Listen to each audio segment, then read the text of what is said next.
Virginia Woolf. A Society.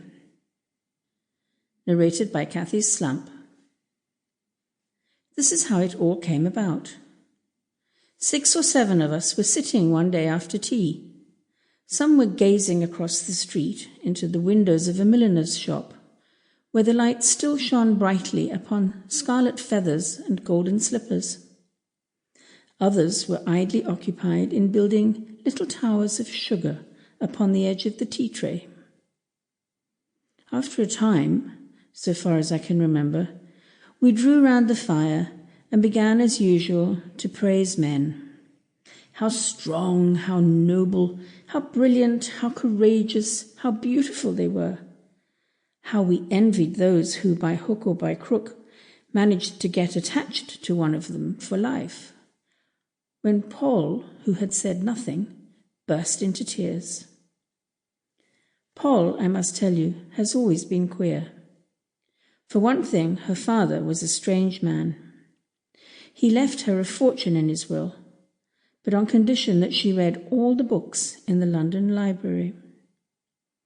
We comforted her as best we could, but we knew in our hearts how vain it was.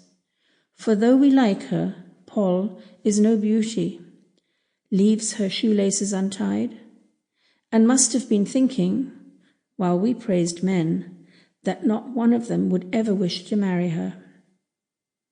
At last she dried her tears. For some time we could make nothing of what she said. Strange enough it was in all conscience. She told us that, as we knew, she spent most of her time in the London library, reading. She had begun, she said, with English literature on the top floor, and was steadily working her way down to the Times on the bottom. And now half, or perhaps only a quarter way through, a terrible thing had happened. She could read no more. Books were not what we thought them. "Books," she cried, rising to her feet and speaking with an intensity of desolation which I shall never forget, "are for the most part unutterably bad." Of course we cried out that Shakespeare wrote books, and Milton and Shelley. "Oh yes," she interrupted us, "you've been well taught, I can see, but you are not members of the London Library." Here her sobs broke forth anew.